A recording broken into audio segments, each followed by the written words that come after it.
Welcome back to the What's Next podcast, our second episode on Revelation.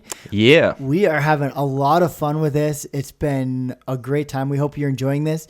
If you listened last week on Anchor or Spotify, Apple, early in the week, you might have heard an 11-minute podcast. That was not the whole thing. We had a little bit of an audio issue. Yeah, we had a little bit of a problem uploading a few times, but we got it sorted out in the end. We got it. So if you only heard 11 minutes, you missed a lot of great content. So please go back and have a listen or join us on YouTube, and you can actually see our conversation as we're going back and forth. But we're so glad that you're joining us on this journey. We are learning so much and growing so much as we study the scriptures, the book of Revelation. And so we're just so glad that you're with us.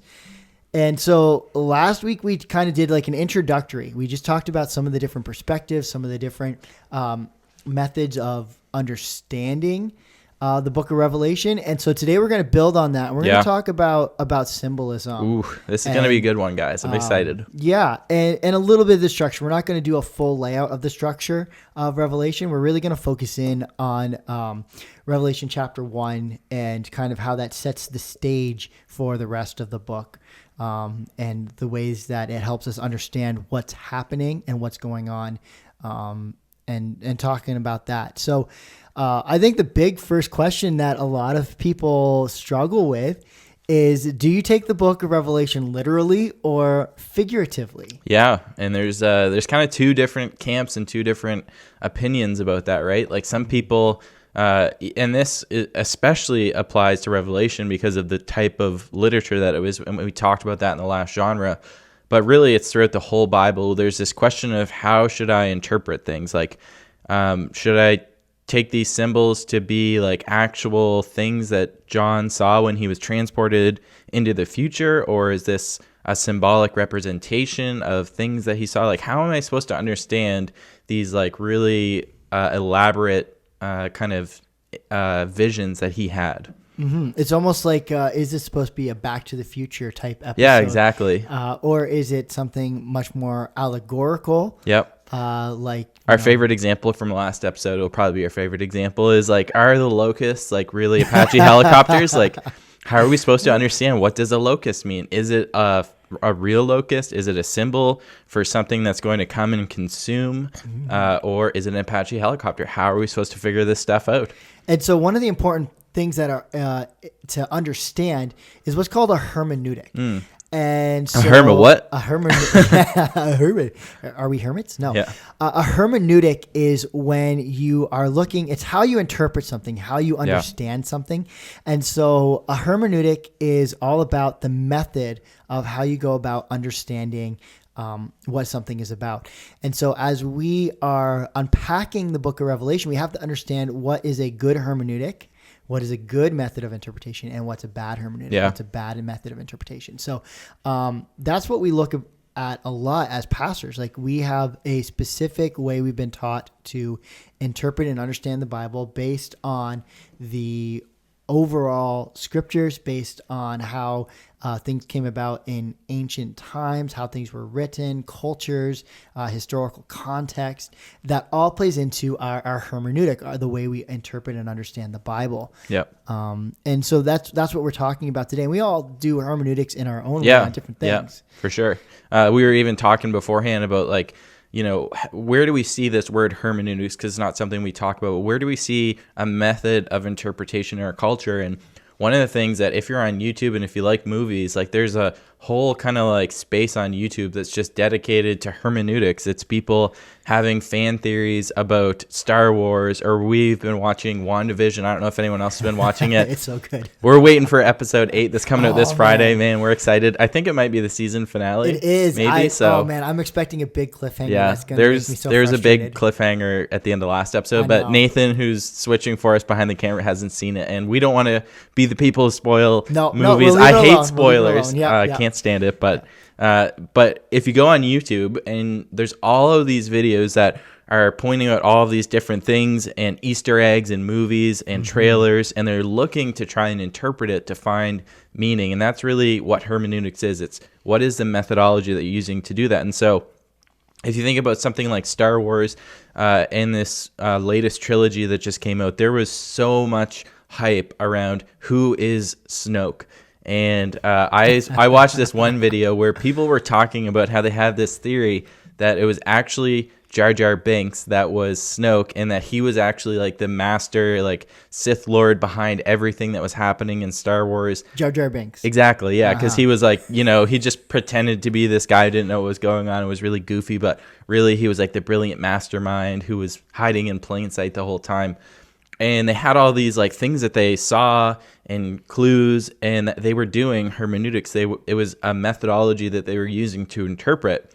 And if I had come in and said, I don't agree with your interpretation, I would have to give some reason as to why I thought that you were interpreting it wrongly. And it's when you get in this conversation about, are you interpreting it the right way? That is really what hermeneutics is. It's like, here's your interpretation, but what is the method that you're using to arrive at that conclusion?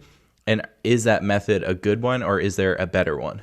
And that's where actually this conversation on Revelation comes about, because if you're like me, I enjoy Star Wars as movies, but I've seen them. I'm still not fully understanding who Snoke actually is, other than this really crazy bad guy.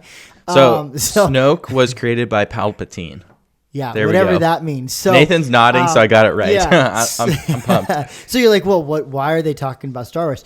The point is, like, I don't have enough of the background in the history of Star Wars to have a good hermeneutic. So I have to rely on others who have studied Star Wars, like Nathan, like Pastor Daniel here, who enjoys Star Wars. I'm an amateur. Nathan's the expert. Expert, yeah. And so I have to lean on them to understand it. And so that's what we do when we are talking about the book of Revelation. So a lot of what you are hearing Pastor Daniel and I share is we are amateurs in studying the book of Revelation. I wouldn't say either of us are experts. Definitely not. But when we are bringing forward this information, we have gone to experts. We have reached out to some of our friends who are experts in these areas. We've read some of our favorite commentators, people that we feel like have a good hermeneutic, have a good method of interpreting and studying the Bible. And then we've pulled together these resources. And so that's what we challenge you to do, is when you are studying the book of Revelation, or really any book of the Bible, to not just assume that because it seems like you've got it, that you have the right interpretation, the right hermeneutic, the right study method. Constantly be learning and growing from those who have a strong and better interpretation method of it. Like, go to those who have really studied it. And you don't have to always agree with them. We don't always agree. We've picked and pulled some stuff out that we're like, yeah, we agree with that, or we don't quite follow that hermeneutic. But it stretches us and it challenges us, and that's what we want to do as we look at Revelation. So that's where we get into this whole hermeneutic, the study of the word, and then getting into the practice of, is this literal or is this figurative? And that's where symbolism really comes in. And symbolism is kind of unique because even in our own language, we have all sorts of symbolic language. We have metaphors, similes, like allegories, and all these types of things. And it's easy a lot of times for us to just not even think that we talk symbolically, because we just don't even recognize it, because we know what someone means when they say something symbolic. So if I was to come in and say, like, hey, it's raining cats and dogs outside, that is symbolic language. You mean there's not actual cats and dogs? No one thinks that there's actual cats and dogs. It's just, I don't even know like why that's a saying, but it's a saying. It is. And we know what it means. It just means it's raining like a lot. It's like pouring outside, right? Yeah. Or like right now, you might notice my throat's a little hoarse today. It's a little rough. I had actually lost my voice earlier this week. So, I kind of have like this frog in my throat today. Yeah. But I didn't actually swallow a frog for breakfast. No. I promise I didn't. But because I have this like croaking sound, we say he's got a frog in his throat, right? It's symbolic. It's expressing something in a very visual but figurative way. Yeah. Or we talk about like woke culture, and people will say, like, hey man, are you woke? And what do they mean when they say that? They don't mean like, are you actually awake? They're talking about, have you symbolically been awakened to what is really going on around you? And that's actually a great kind of analogy for the book of Revelation. When we talk about an unveiling, the revelation, the apocalypse, it's this idea that the curtain's being pulled back and we're seeing things for how they truly are. And that's, it's similar language to like, are you woke? It's like, hey, do you actually know what's going on? Are you aware of the true reality of things? Or are you still kind of asleep metaphorically? And that's so good. One of the things that we were chatting about that you had brought forward as we were talking about this is that the book of Revelation is to reveal apocalypse, the unveiling. Yeah.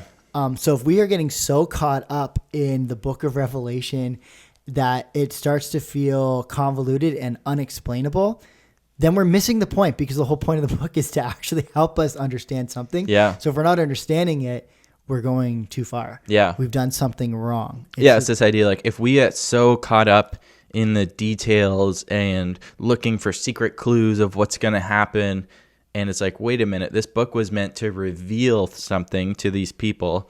And so are we getting sidetracked from the main point of the book if we're, studying all this minutia in the text to figure out this hidden meaning? It's the same thing, going back to fan theories about WandaVision or Star Wars. If you watch it, there's all these little itty bitty details that they pick apart and they'll connect to this and this. And at some point you're like, okay, it kind of, I could see maybe, but like, is that really the main point? And is that really the most likely explanation? And that's kind of the discussion that we want to have today, is around this idea of like, how are we supposed to interpret symbols? Are we supposed to take them literally or figuratively? And just to get into a little pet peeve about our culture and our generation, we literally mean literal and we literally mean figurative. Yeah, we say literally. And it obviously was not literal. Yeah. It was actually figurative. So we are going to be very careful as we talk today. I literally almost died. Really? Did you really almost die? So we want to be really careful with those terms, because what we're talking about today, it matters if it's literal or figurative. And so if we say something's literal, but we really mean it's figurative, it throws the whole meaning off. Yeah. So we've got to be really careful with that.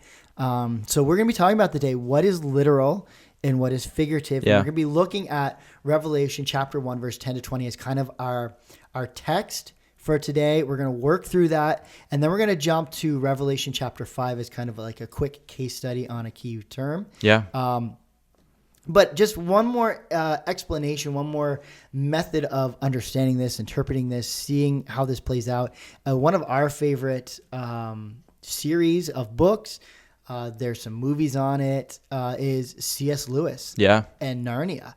One of the greatest writers, I think, in the English language. Just a phenomenal, brilliant author, thinker, and in some ways theologian.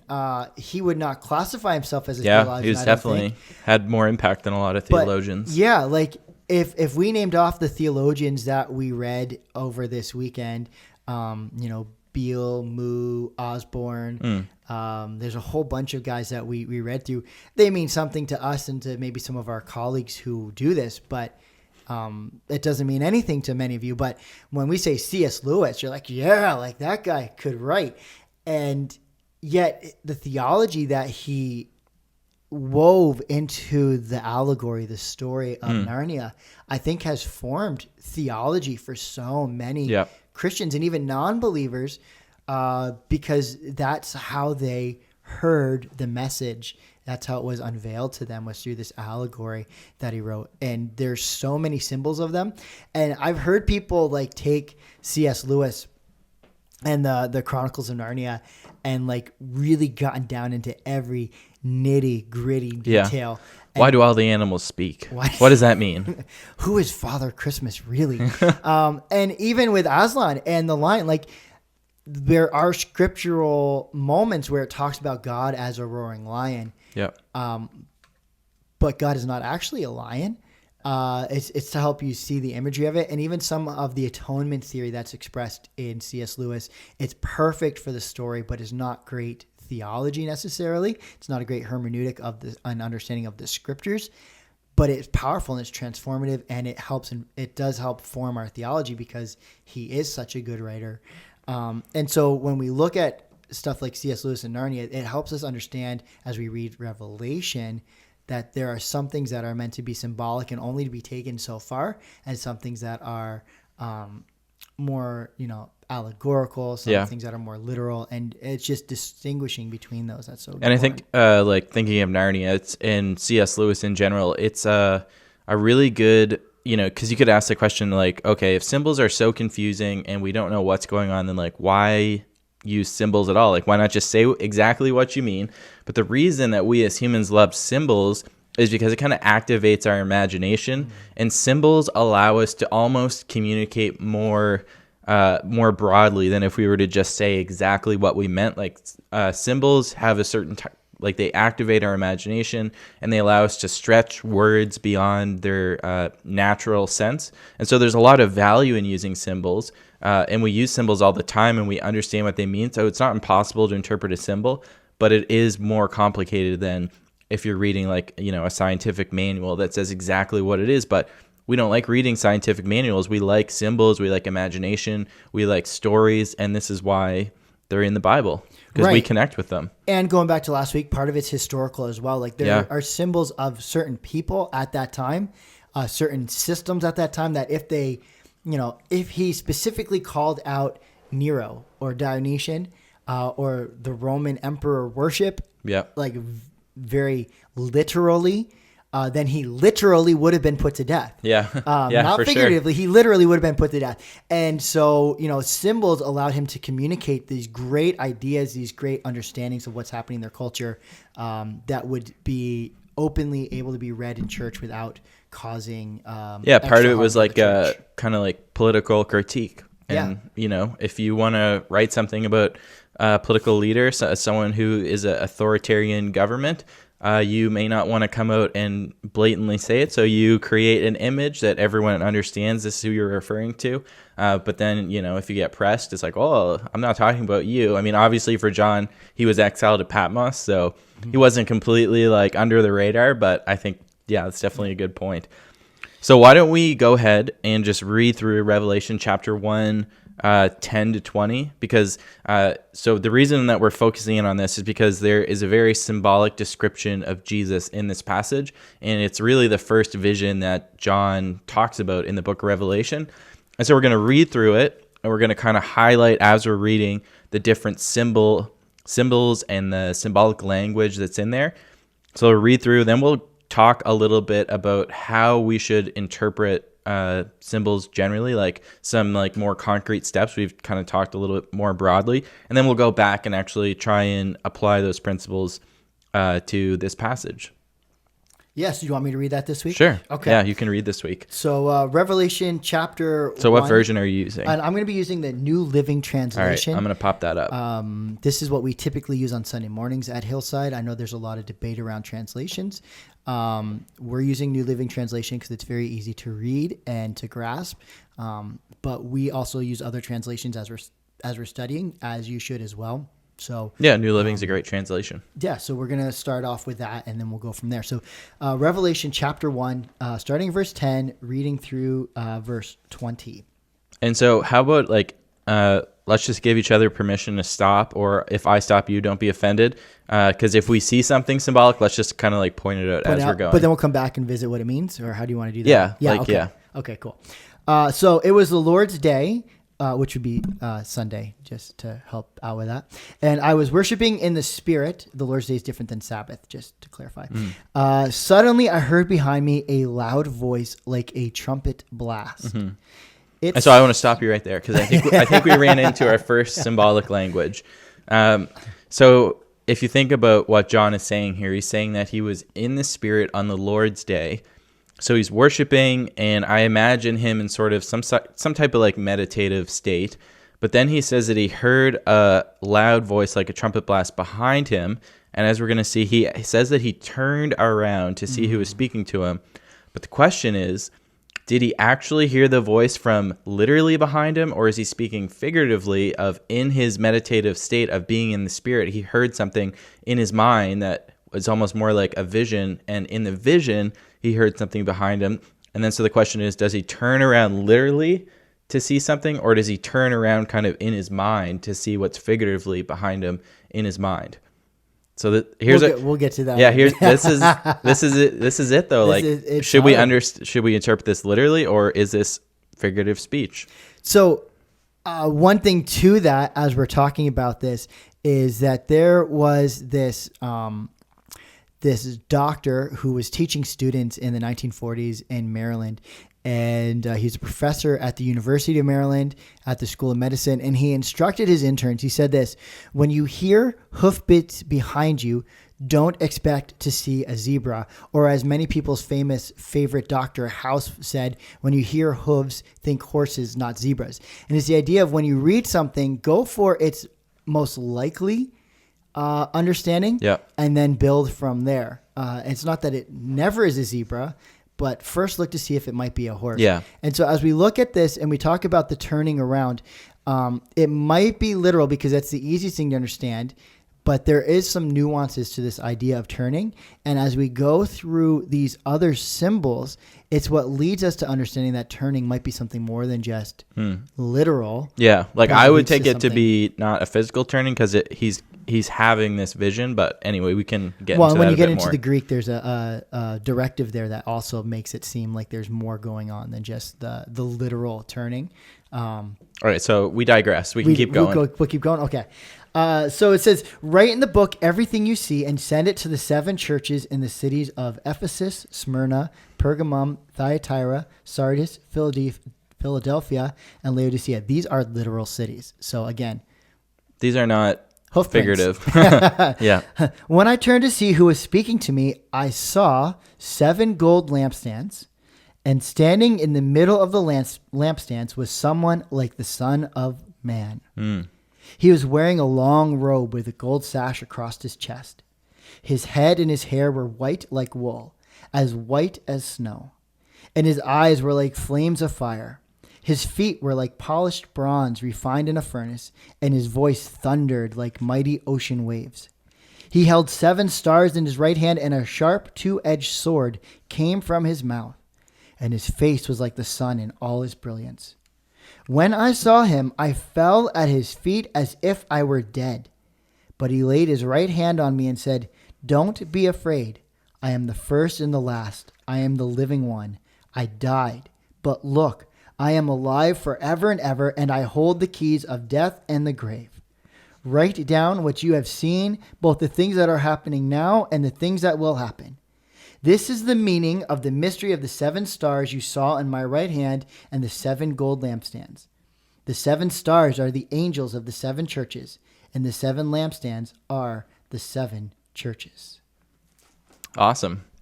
So obviously there is a very symbolic, figurative description of, we say Jesus, because as we'll get into, there's reasons to believe it's Jesus, but it's one like the Son of Man, someone like the Son of Man.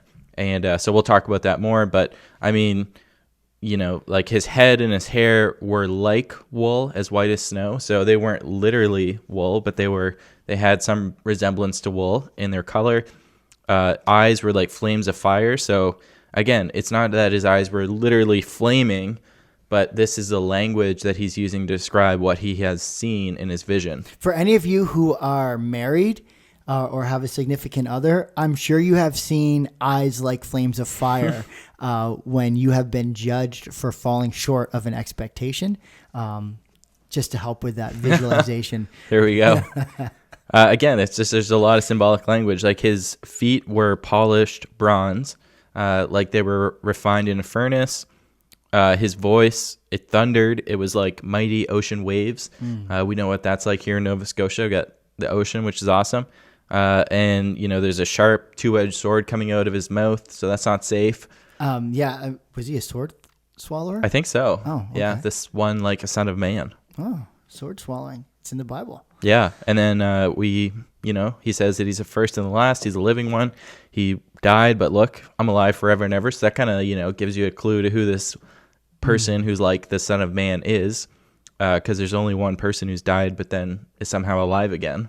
Yeah, and so as we look at these symbols, something that's really important for us to do is we need to make sure that we are understanding them in a way that is within the broader context. Yeah. So part of that is looking at the context that's all around it. Yep. Context is king. Context is king, which is in itself a figurative statement. It's true. That context is not literally the king, but context is king, right? Yeah. And so as we look at these texts, we have to look at the context of what's immediately around it, the verses right before and right after it. Yeah.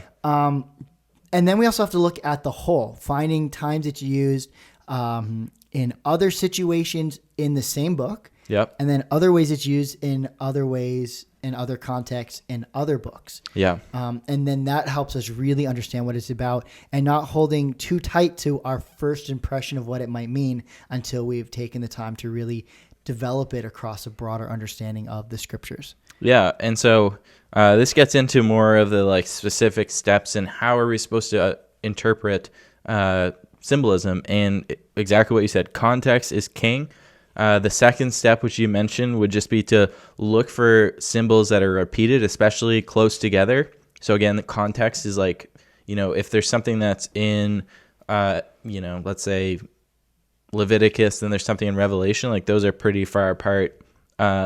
Versus if it's like Revelation and something that's in like First John, or it's the same author, you might, look at that first if there's like two conflicting symbols, but looking for repetition. And so just some examples from the book of Revelation. We've talked already about how the number 7 keeps coming up again and again, and it's really important. And we even see that here.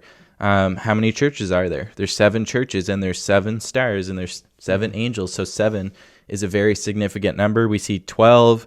We see like white clothes come up a couple times. If we then expand and think about symbols that are repeated throughout the whole Bible, like water is a really big symbol, or like the river of life, which we see in Genesis and then in the end of the book of Revelation. Or we think about like the, Jezebel and the spirit of Jezebel. So these things are kind of symbols that will come up again and again throughout the whole Bible. So this is where, when you're having a conversation or you're reading a book, those can really help you to like pick up some of these, because if you haven't read the whole Bible, you miss out on all of these symbols that are kind of like almost hyperlinked back, where it's like, oh, this should bring up this scripture or this memory or this passage or this idea, right? Which is a lot of what John was doing. He was communicating by using terms and references that the people he was writing to would have understood, because they were more steeped in understanding the Old Testament. They didn't have the New Testament yet. They were steeped in understanding the Old Testament. And so there's a lot of references. And so some of what we need to do as we're talking about these symbols, and we're going to get into some of these symbols here in just a second. But when they explain what a symbol is, don't try to make it something else. So as we look at this, like the 7 lampstands and the 7 stars, there is some cultural context to understanding like what are the importance of lampstands and stars. And we're going to talk a little bit about that. But what's most important is this understanding that John says the lampstands are the churches and the stars are the angels. So don't go making the lampstand something. Like make it easy on yourself. If there's a symbol that's like explicitly stated as like, this is what this symbol means, don't try and like work your way around it, or like look for more meaning. It's probably that John is telling you this is what this symbol means. Like just take that at face value. There might be some historical background to it, but it is what it means, because he's told you that. Yeah. Although well, we'll get into that a bit later. I was gonna say one caveat, but so there are a few points throughout the book of Revelation where a symbol is kind of explicitly stated, like this is the meaning of this symbol. So we think of here 7 stars, 7 lampstands. We think of the 144,000, which are like the faithful people of God, and there's a few more. We don't have to get into them all, but if you're wondering what a symbol means, see if John tells you. Sometimes he does. So let's talk for a little bit about the 4 levels of meaning in a symbol. So this is a little bit technical, but it's important because it will help us think about how to, think about all the different ways that you can think of symbols. So this comes from a guy, Beale, one of the commentaries that we've been looking at, and he talks about how there are 4 levels of meaning. So the first level would be the literary level, and this is like, what does the actual text say? And so, we have our English text, but these are coming from Greek, And so we have to figure out, like, what does the language actually mean? And, like, do we have the best text available to us? And so, this is primarily like a discussion that textual critics and scholars have to make sure that we have the best text available. But it is part of the conversation because we want to make sure that we have what John actually wrote. And so that would be the first level of meaning. The second would be the visionary level. And this gets back to what we were talking about earlier when we're talking about, did John literally turn around? What did it look like for a sword to be coming out of the mouth of Jesus? What did it look like for his eyes to be, like blazing fire? And so the visionary level is, what did John actually see in his vision? When he saw locusts, was he actually seeing locusts, or was he seeing Apache helicopters and he just didn't know what he was seeing? So we have to try and do our best to read from the text and to understand and imagine what John was actually looking at. When in doubt, always assume it's an Apache helicopter. Exactly. That's just like, we should have added that in for symbols, So that would be the second level. So the third level is where symbols start to get tricky to interpret. Not the first two aren't tricky, but the third is called the referential level. And this would just be, so what is the historical reality that the symbol is referring to? So in this case, the 7 stars, like the historical reality is that they're referring to the 7 angels, or the lampstands are referring to historical churches. We might, say that it's all churches because it has the number 7, but again, it's this idea of what is the historical reality that's pointing to. When we talk about Babylon, and the fall of Babylon, which we'll get into later, what historical empire is that referring to? So again, that's the referential level. What is the symbol referring to specifically? Yeah, and so that's a really great way to, like, let's launch into these different symbols that we see here and what they mean. Some of these things that and so just to pause here for a second, because this is where it can sometimes get a little bit tricky. And we don't want to make it too complicated, but sometimes a symbol can refer to multiple things. So there's 2 types of symbols. So the first is steno symbols, which is a technical term for it, and that is a symbol that refers only to one thing. Now, there is what people will call tensive symbols, which just mean a symbol that can refer to 2 things.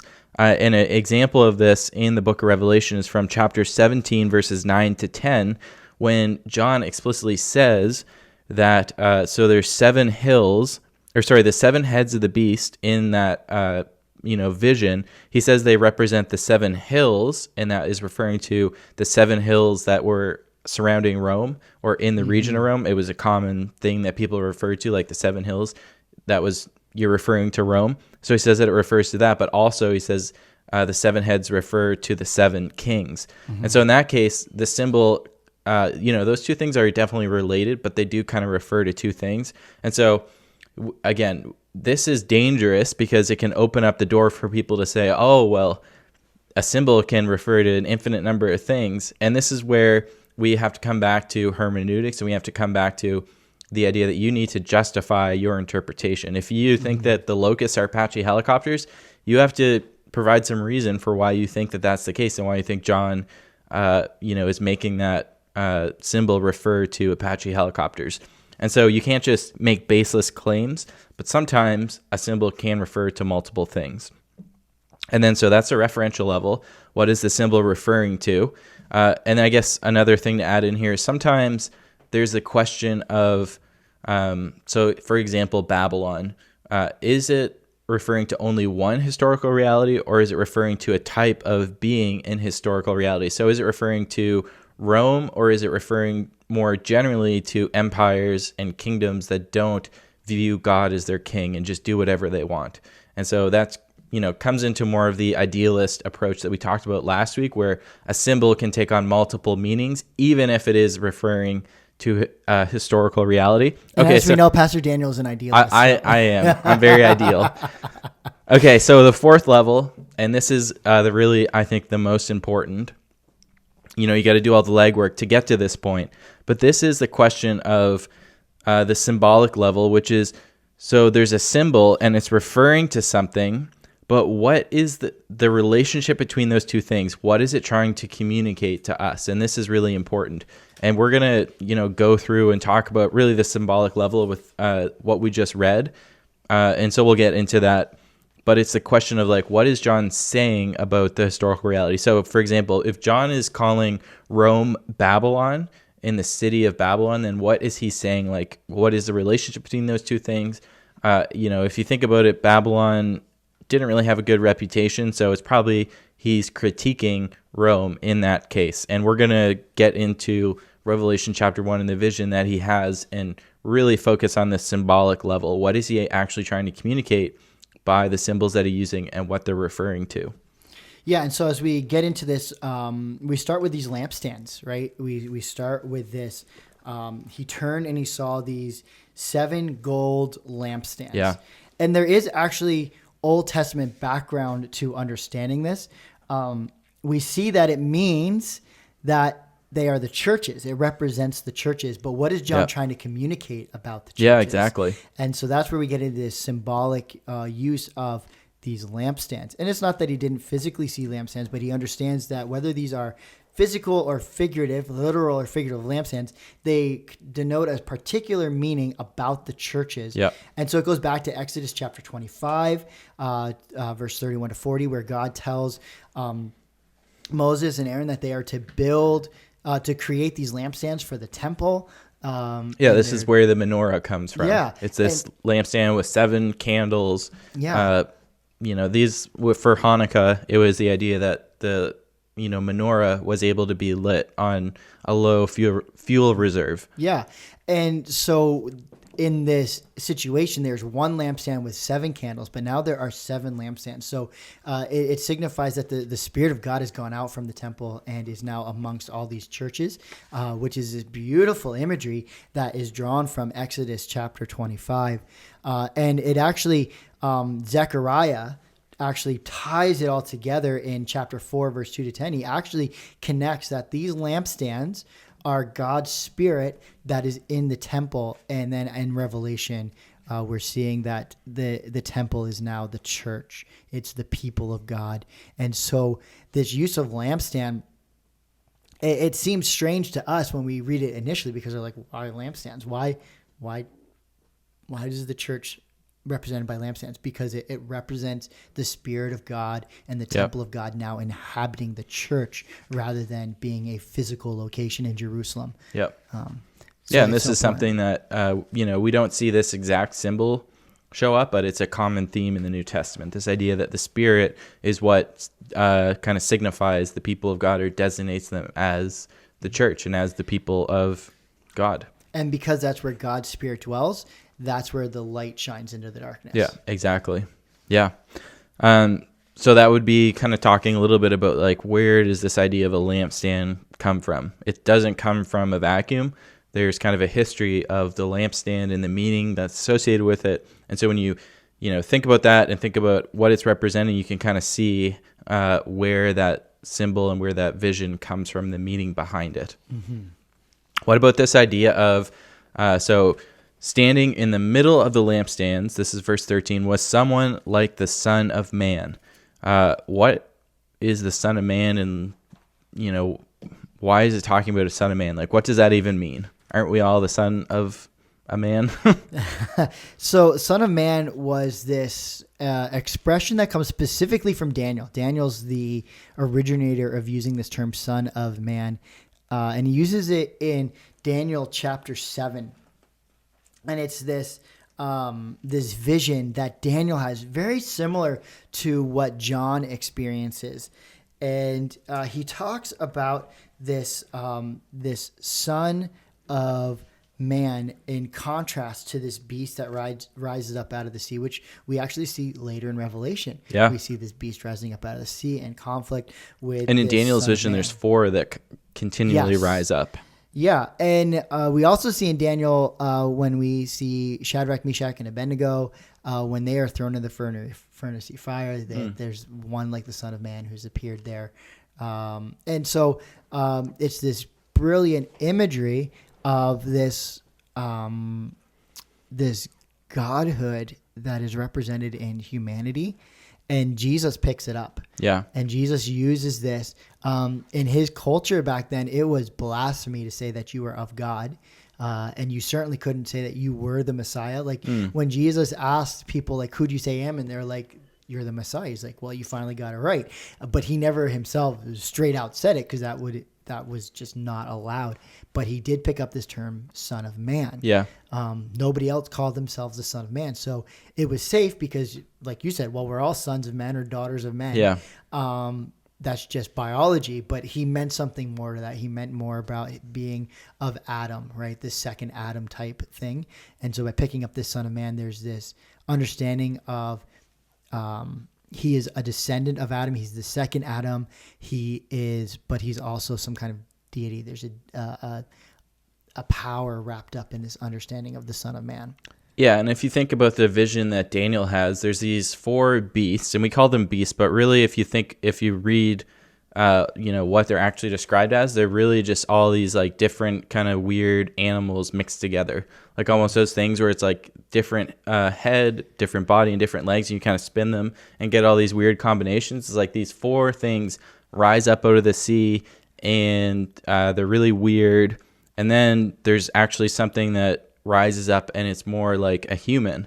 And so it's this idea of it's contrasting other empires and nations with not being truly human, whereas the Son of Man comes and he's actually like a man. He's a true human. And then what happens is that he goes up to the Ancient of Days, and we'll talk about that in a bit, God, and he's actually given authority and power to judge.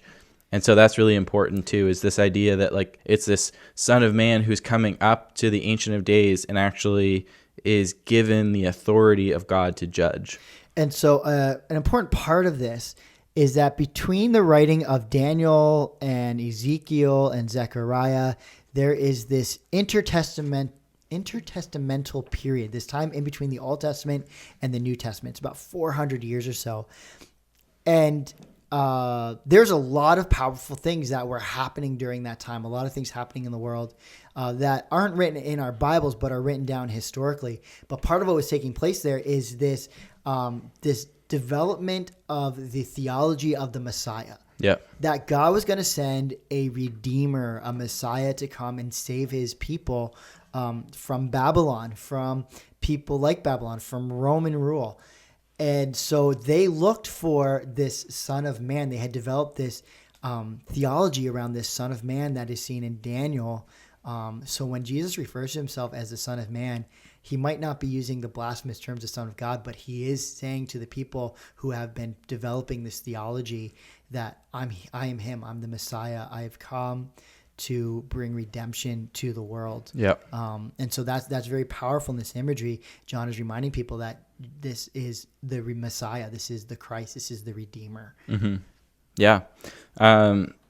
So just continuing to move on here. So standing in the middle of the lampstands was someone like the Son of Man.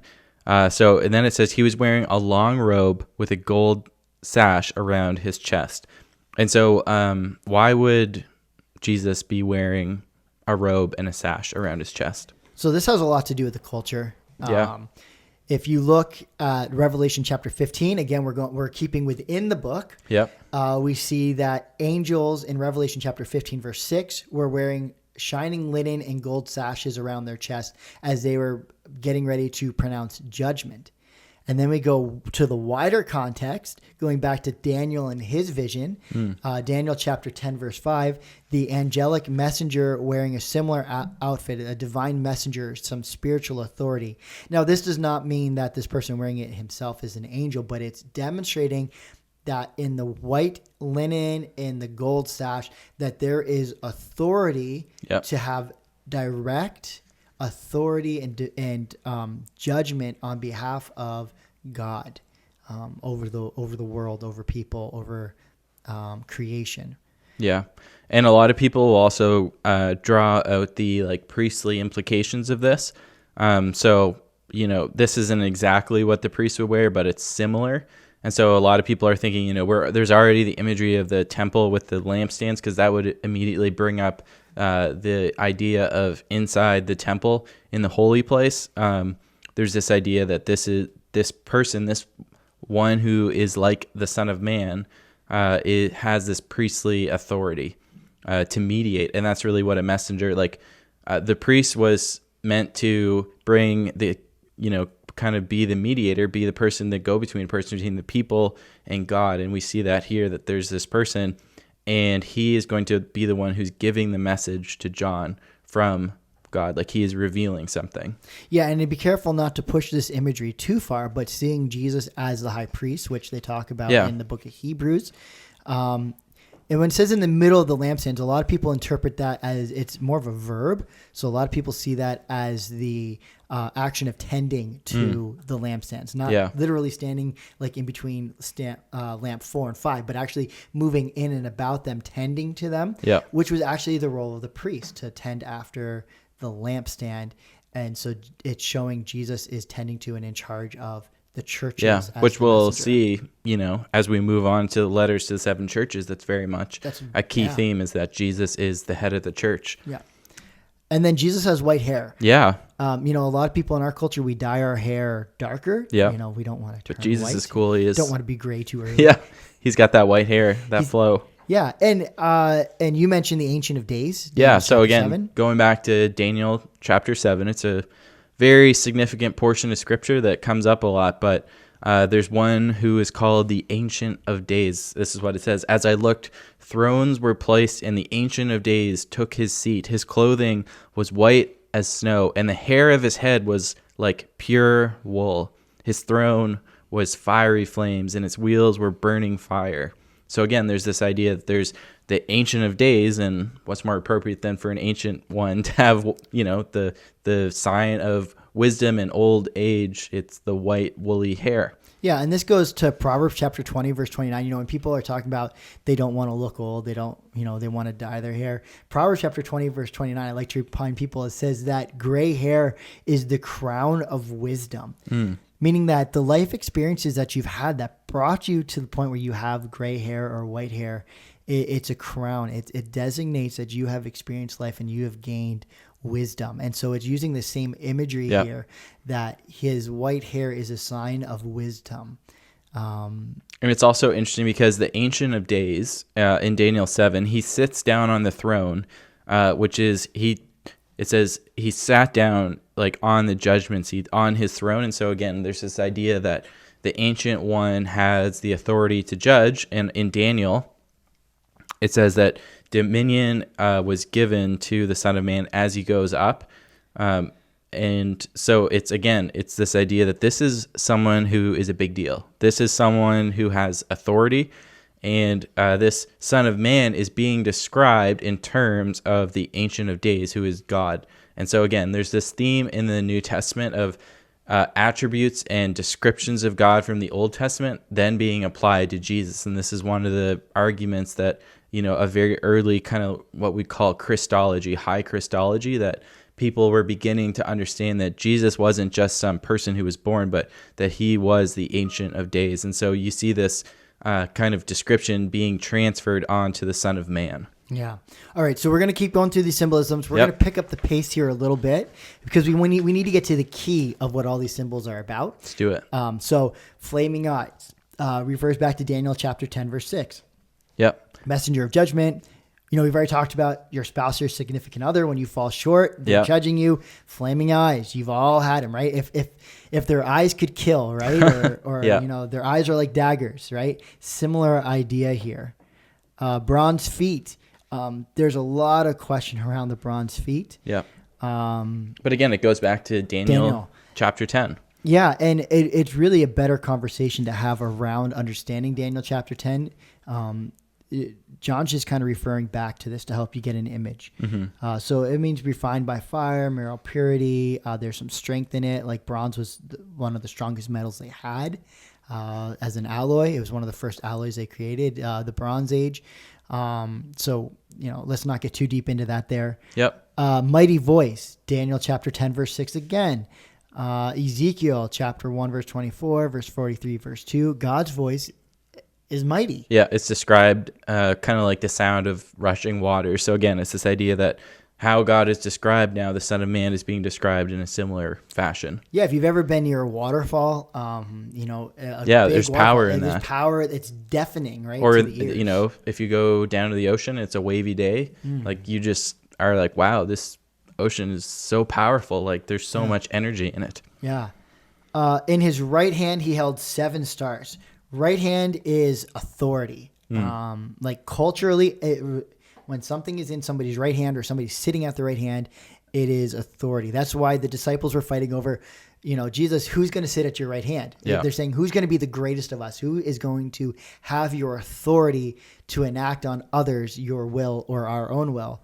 And so in this, the 7 stars are in his right hand. So Jesus holds the authority over the 7 stars, which he clearly states later, the angels are the 7 stars. So Jesus is holding authority over the angels. Sword coming from Jesus' mouth, this whole sword swallowing type thing. You want to take that one? Yeah. So in Isaiah chapter 11, there's this kind of prophecy that, so it talks about the root of Jesse, which is basically this idea that Jesse's family tree would get chopped down, which is a reference to the exile. And then what happened is there's this idea that there'd be this remnant that would sprout up. So there's just going to be this like new shoot in the root of the line of Jesse, and it talks about how that person will come and they'll be anointed in the Spirit, and then it talks about how he will strike the earth with a rod of his mouth. And so a lot of people kind of see John echoing back to this idea of he is the one who is bringing judgment and truth with his words. That's so cool. Yeah. I love it. I love how it builds on that. Okay, I will keep going. So many things I want to say. And then we have this shining face, which gets back to Moses coming down from the mountain, Jesus in the transfiguration. It explains and it expresses the proximity to God, that you have drawn near to God, that you have experienced the glory of God. Yeah, even in the presence. Yeah, so it's expressing the glory of God and the proximity to him. Yeah, it's just awesome, the imagery that it creates. It's not shining and radiant just because, but is to express very clearly that this person has been close to God, is in the presence. And so I think it's important at this point to just stop, pause for a second, and say, you can't really press any of these specific images too far because it starts to break down. Like if we say, for the bronze feet, if we start to go into all these theories about exactly what the bronze feet are meant to represent, we're probably going to get steered off course. But when we take this vision as a whole, it becomes fairly clear what the overarching meaning of this vision is. Because all of this symbolism kind of points in the same direction once you start looking at it. And really, it's this idea that, hey, this one who's like a son of man, he is a big deal. He's important. He's powerful. He is like God, or he has like similar attributes to God. And he has been with God. He's in close proximity. He's the mediator, the priestly figure. Has the authority. Exactly. Has the glory. Yeah. And so this gets to Revelation 1 verse 17, where John says, when I saw him. So he's explaining all of this imagery, all of these things. And then in this very brief second, he says, when I saw him, when I saw all of it at once, all of it at once, I fell at his feet as if I were dead. Yeah. And so what all of this points to is the majesty and the overwhelming realization of who Jesus is as the Messiah, as the Redeemer. And so, again, not getting too wrapped up into all of the symbolism, as cool as they are, but recognizing what they point to, which is the amazing person of Jesus Christ. Exactly. It's the referential level. What are these things and what is their significance? And then there's the kind of meaning level where it's like, okay, what is John trying to say? And that's what he's really trying to say in this passage is, this is someone who, when you see this person, you just want to fall on your face because you feel so inadequate in the presence of them and their glory and their power. And I love what the Son of Man, what Jesus says to John then. It says that he laid his right hand on me. He laid his hand of authority on me. and then said, "Do not be afraid." Yeah. And that goes back to one of the first times we see this is in Joshua. And the commander of the Lord's army comes, and Joshua falls down on his face at seeing him. And he says, "Do not be afraid. Take courage. As the commander of the Lord's armies, I have now come." And we see Mary in the Gospels, right? The angel of the Lord comes, the messenger of the Lord comes and says, "Do not be afraid. For the Lord has sent me." And so again, this idea of he's coming to communicate this message. So there's no need to be afraid, even though the person you're seeing is so majestic and so glorified. Yeah. So here's a question that we won't answer. We'll just throw this out there for you guys to try and interpret. So it says that I hold the keys of death and the grave. So here's the question. Was Jesus holding literal keys, or is this a figurative key? Type it in the comments. Yeah, let us know what you think. Is Jesus holding actual keys, or what's the symbolic significance of him holding the keys of death and the grave? What does that mean? What do you think? Let us know. There you go. We'll give a little suggestion just to help you out. Look for the 4 keys. Going back to the Gospels, we'll give you a little direction there to help you out. But it is a great question, and helping us understand these things. So authority. So we've talked now about Revelation chapter 1, and we looked at some of the symbolism and stuff. As we are, in a way, wrapping this up, what we want to do is kind of walk you through a hermeneutic, kind of walk you through the study of how we understand these scriptures and look at these symbols and stuff. So we're going to look at one more to kind of break it down, because it is a really important understanding of symbols, and it ties in so amazingly to the Old Testament. So we want to talk about Revelation chapter 5, where it talks about the bloody lamb. It talks about this in Revelation 4, the lamb seated on the throne, and then Revelation chapter 5, the bloody lamb. And, if you take it literally, is Jesus actually a bloody lamb? Yeah. Is Jesus even human then? Well, we see that Jesus is human, that even though he is deity, he has taken on human form.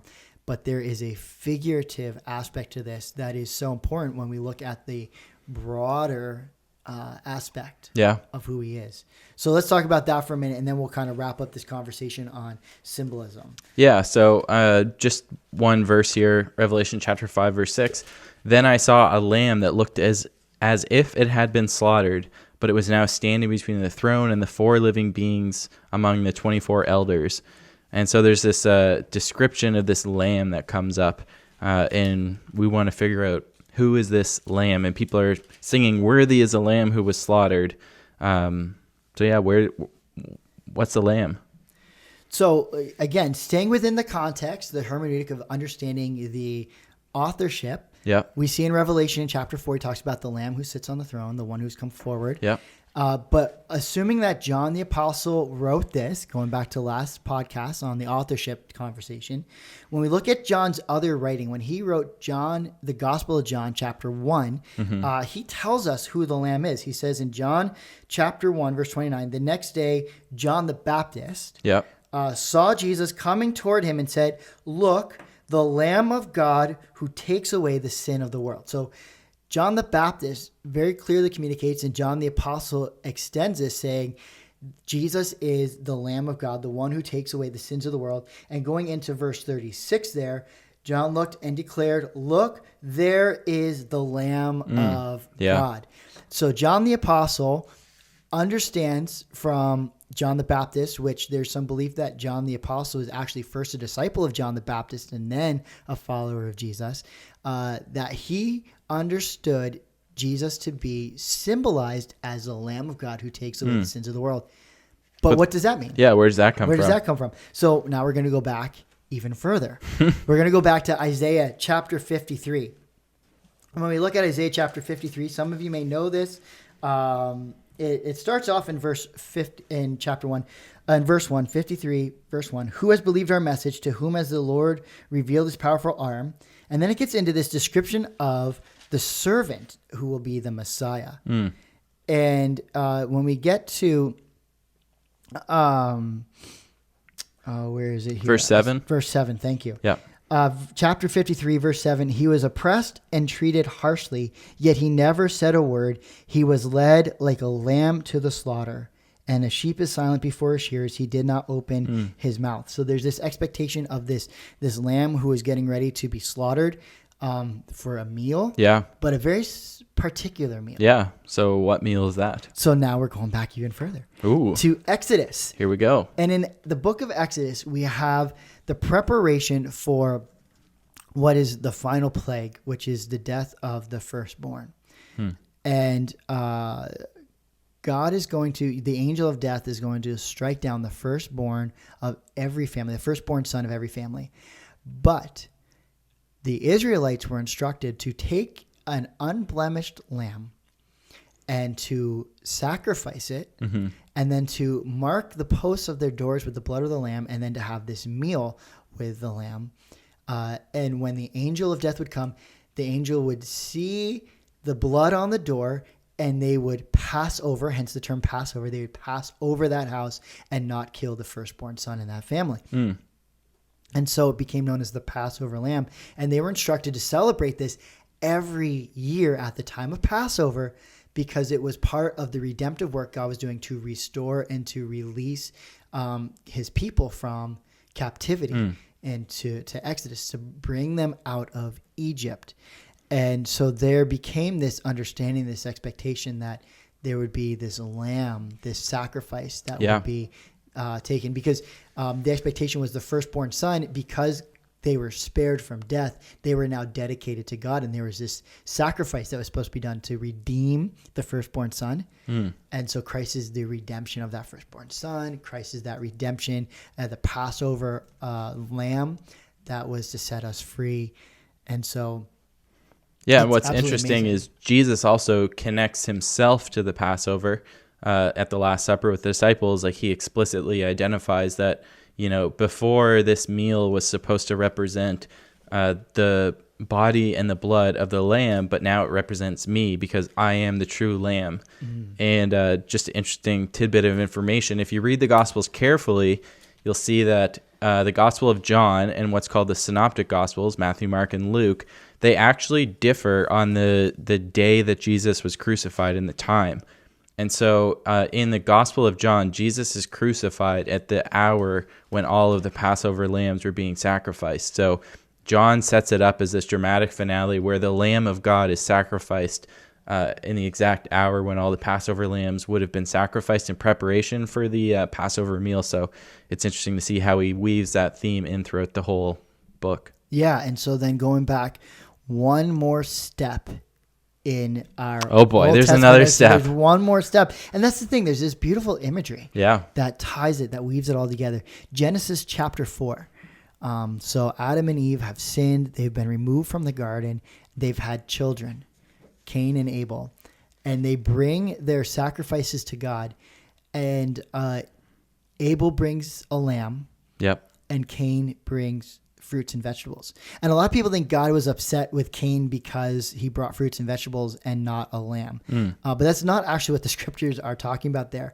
It uses this very distinguishing term that Abel brought the best. He brought his finest lamb, the one without fault. And it's not that Cain didn't then bring his own lamb without fault. It's that Cain brought just some of his fruits and vegetables. He didn't bring the best of his fruits and vegetables. And so it represents this best of. And so when we look at this imagery of the lamb, going all the way back to Genesis chapter 4, God sends his son Jesus Christ because Jesus is the best of. And so the sacrifice on our behalf, the sacrifice for our sins, is the best of what God has to offer to bring redemption through the Messiah. So Jesus is a bloody lamb. Jesus is a bloody lamb. There we go. There's some Old Testament symbolism for you, all wrapped up. This is so energizing for me. I love this. I know Pastor Daniel loves this. Like, we get all energized talking about these things. Yeah, it's really cool. So we are so thankful that you joined us. I know this was probably I don't know how long this podcast was. I have no idea. We just got going on it. We just went. Oh, man, we had so much fun. Hope you had fun joining us on this journey. We'll be back next week as we talk about the 7 churches Oh man, I love talking about the 7 churches. And we're excited. And then we have a special guest on the week after that to talk about angels and spiritual beings. And we're working on some other great guests that are going to hopefully be joining us. So come back next week. Thanks for joining us for What's Next on our Revelation podcast. And let us know in the comments your questions, thoughts. Let us know what the keys represent. Let us know are they real or are they figurative?